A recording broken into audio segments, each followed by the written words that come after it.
Buongiorno e bentrovati a questo appuntamento con voi la linea. In primo piano il caro energia perché tante imprese stanno soffrendo, sono in ginocchio per il problema delle bollette che hanno raggiunto cifre stellari. Tra queste la Pittini di Osopo che appunto in questi giorni ha fatto richiesta di cassa integrazione. Proprio per questo motivo, per i dettagli, per aggiornarci su quanto sta accadendo, ci colleghiamo in diretta con Isabella Gregorato. A te Isabella.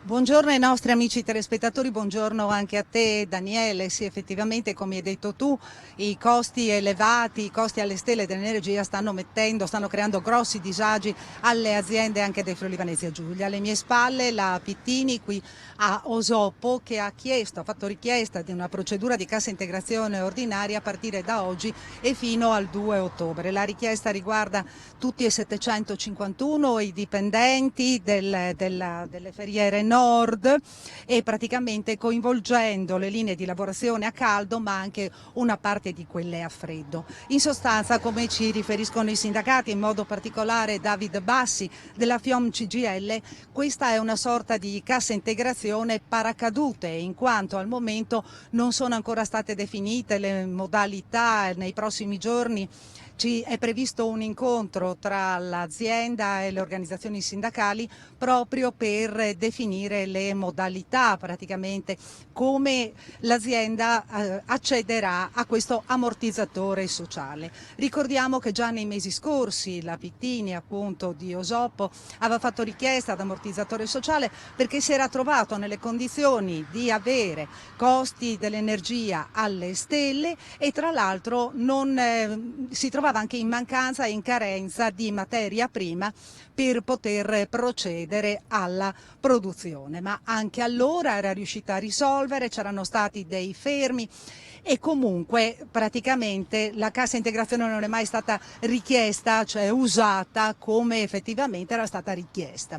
Adesso vedremo nei prossimi giorni che cosa succederà. Intanto dobbiamo dire che oggi abbiamo visto appunto i lavoratori entrare e uscire, quindi qui l'attività sta continuando, come ci ha confermato lo stesso Bassi della FIOM CGIL.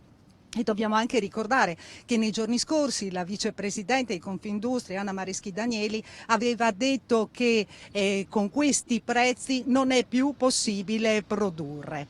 Adesso bisognerà vedere che cosa accadrà a livello nazionale anche per quanto riguarda le imprese della nostra regione. Tutto sta a vedere che cosa accadrà. Per quanto riguarda il fermo fatto nel periodo estivo, è stato un fermo normale, sono state utilizzate ferie, sono stati utilizzati permessi. E comunque sapremo nei prossimi giorni come intenderà procedere l'azienda e in che condizione appunto si troverà a dover affrontare questi aumenti repentini. Qui da Osopo, dalla Pittini è tutto, restituisco la linea allo studio. Grazie Isabella Gregorato. Noi cambiamo argomento a 48 ore dal decesso di Ciro Baldissera, noto in tutto il Friuli per essere protagonista con la sua polenta in tante sagre e feste solidali. Vi proponiamo il ricordo tracciato dalla vicepresidente regionale delle Proloco, Annalisa Ballandini, che ha definito Baldissera un uomo del territorio abituato a dire sempre di sì. Sentiamo. Grazie della linea, sono con Annalisa Ballandini che è stata presidente della Proloco di Buia ed è tuttora la vicepresidente del comitato regionale delle Proloco. Allora io ti chiedo un ricordo di questo uomo, di questo Ciro di territorio. Sì, buongiorno Daniele. Ciro per me è stata una grande amicizia, una persona con un cuore grandissimo e veramente ci è venuto a mancare non solo un collaboratore delle Proloco ma una grande persona di volontariato che metteva davanti a tutto prima di se stesso proprio il bene del territorio. Ecco, quando vi siete visti l'ultima volta? L'ultima volta che l'ho visto è stato a Sant'Ermaco Rabuia, che appunto era con noi della Proloco per aiutarci a organizzare la festa con la sua polenta.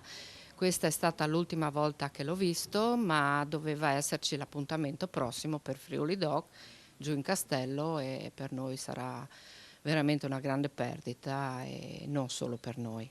Ecco, era un uomo, lo ricordavo prima, di territorio, che animava le feste, cioè era un solista che però sapeva legarsi con qualunque associazione incontrasse. Certo, certo, lui qualsiasi gli chiedesse collaborazione, lui non guardava in faccia se era pro loco, se era un'associazione di volontariato benefico o cosa. Lui c'era proprio perché ci teneva a questa cosa, ci teneva a essere presente nelle feste, sia per il suo carattere molto vivace, ma anche di molto spessore, perché lui bastava guardare le persone, le capiva il valore di chi aveva davanti. E poi lui mi ha sempre detto: Anna, io sono un uomo libero, non devo rendere conto a nessuno a chi e in che modo voglio dare una mano, vado con chi sto bene. E infatti lui veniva da noi a Buia proprio perché si trovava in famiglia con noi. Ecco, dobbiamo ricordare che Ciro con le sue polente ha fatto tanta solidarietà. Certo, io ricordo proprio qua a Gemona l'ultima volta che ha organizzato, almeno da quanto ricordi io, una polenta benefica, era proprio per la raccolta fondi per il terremoto di Amatrice, ma so che lo ha fatto per altre finalità, sempre a scopo benefico. Lui era proprio una persona buona in questo senso. Si dice in queste occasioni un vuoto incolmabile. Sì, senz'altro, ci mancherà tantissimo, mancherà la sua figura, le sue risate, il suo sorriso. Io sinceramente, quando ho preso la notizia sabato sera da un messaggio ricevuto da un'amica, sono rimasta attonita e proprio non riesco a capacitarmi di questa sua perdita. Sembra che non sia vero, purtroppo invece è così. In vista del ritorno sui banchi di scuola abbiamo sentito l'assessore regionale all'istruzione Alessia Rosolén, che ha tratteggiato luci e ombre del nuovo anno scolastico. Imminente l'avvio del nuovo anno scolastico, ma sotto quali auspici si apre l'anno 2023? Con noi l'assessore all'istruzione, alla formazione professionale Alessia Rosolén. Quindi abbiamo detto: siamo pronti, la macchina organizzativa ormai è già rodata, sono arrivati i nuovi dirigenti scolastici, anche se non tutti i posti sono coperti.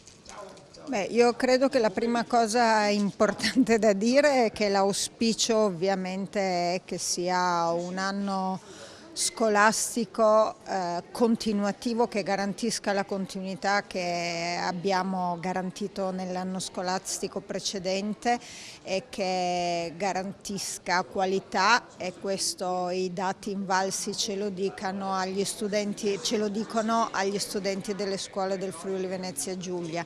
L'amministrazione regionale per il secondo anno consecutivo sottoscriverà nel giro della prossima settimana l'accordo per gli ulteriori 3 milioni che l'amministrazione regionale mette a disposizione delle scuole del nostro territorio per quanto riguarda tutte le tipologie necessarie non coperte dall'organico nazionale, e quindi degli insegnanti, del personale ATA, dei tecnici per la scuola digitale, degli interventi di supporto per i dirigenti scolastici e soprattutto poi per le scuole di montagna e le scuole dove sono presenti le pluriclassi.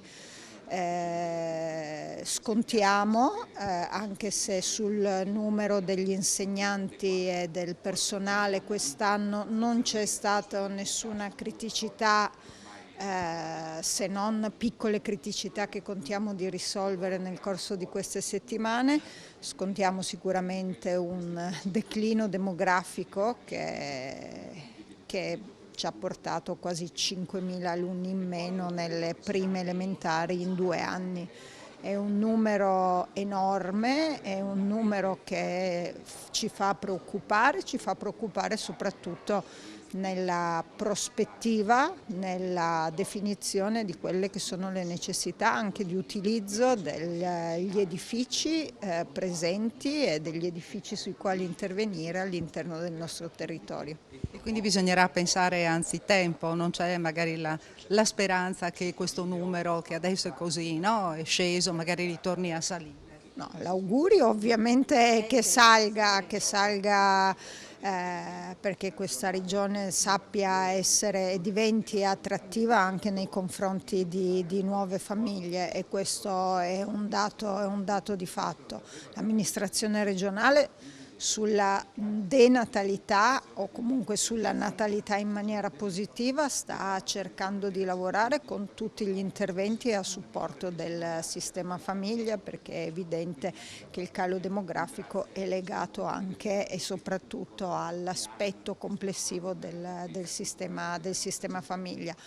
Il dato è che le proiezioni sulla situazione demografica del nostro territorio e quindi sulla situazione complessiva del nostro sistema scolastico vanno fatte a 5 anni o almeno con 5 anni di anticipo. È già arrivato tutto, regolamenti, direttive nazionali, è ovvio che un dato di attenzione va mantenuto e le scuole su questo stanno sicuramente lavorando, anche rispetto all'autunno caldo sotto tutti gli aspetti che ci si prospetta.